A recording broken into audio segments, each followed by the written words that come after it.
世界上最奇特的6个人。第1位，长胡子的女人。你见过会长胡子的女人吗？这位从15岁开始就不断长出胡子的女人叫露丝，她每天的烦扰就是刮胡子，但往往早上刮完，下午就会长出胡渣，而且因为她脸颊的皮肤非常娇嫩，经不起天天刮胡子，所以她不得不留起长长的胡子。医生说她患有多脑卵巢综合症，试了很多治疗方法，但胡子还是每天照样长出来。因为她长着长长的胡子，以至于她不敢穿很女性的衣服，这会让她看起来很怪异。毕竟穿裙子还留着胡子的女人实在太少了，好在她现在已经习惯了她的胡子，理解她的朋友觉得她非常酷，毕竟不是每个女生都能长胡子。第2位，全身白皙的黑种人。这个脸上长着黑斑，皮肤却异常白皙的女人叫雅子。你敢相信在她5岁之前，她完完全全是个黑种人吗？她因为得了白癜风，从5岁开始，黑色的皮肤就慢慢被白色替代，现在几乎只剩下脸颊两侧的皮肤是黑色的。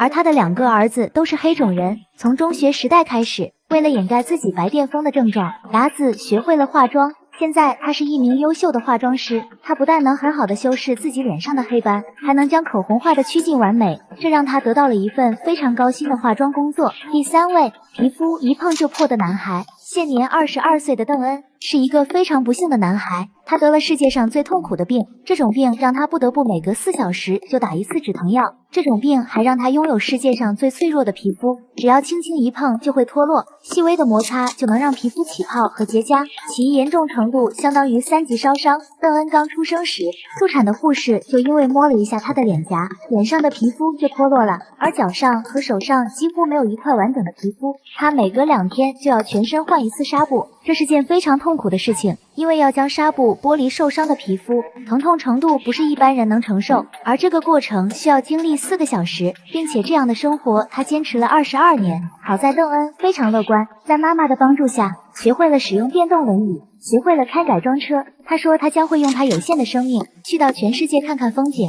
第4位，由玻璃制成的小孩。4岁的佐伊是一个玻璃小孩，一个小小的咳嗽或喷嚏就能让他断掉一根肋骨。他还在妈妈肚子里时候，医生就发现他得了脆骨症，这种病会让他非常容易骨折，而且四肢的发育要比身体其他部位更迟缓。刚出生时，他爸爸就因为给他换了一块尿布，就折断了他的尾椎骨。1岁多的时候，为了防止佐伊体内斩首，父母就给他做了颈椎后凸矫正。从那以后，佐伊就一直戴着护颈。幸运的是，佐伊的自愈能力非常惊人，即使断掉了肋骨，也很容易自愈，并且完全不需要打止疼药。现如今，佐伊的脆骨症已经得到了缓解，可以凭借自己的力量翻身了，而且骨头也不会轻易骨折。第5位，对所有事物过敏的体操女孩。见过对花粉过敏的，也见过对海鲜、花生过敏的，但没见过对任何事物都过敏的女孩吧？这位光头的女孩叫塔莎，因为留头发过敏，从小时候起，她就一直光头，因为头发长出头皮会引起头皮严重起泡。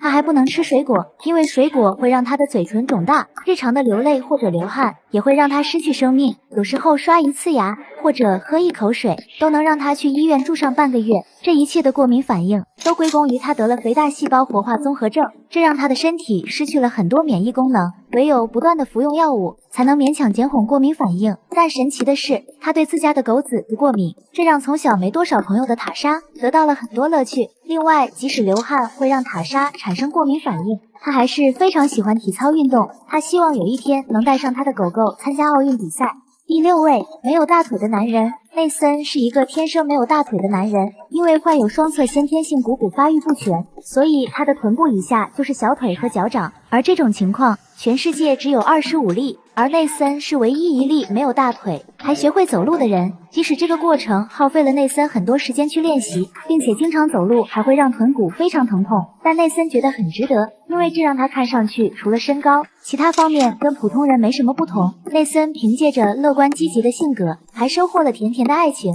拥有了一位非常漂亮的伴侣。现在内森在网上分享着自己的励志故事，还和伴侣开了一家珠宝网店，生活得很幸福。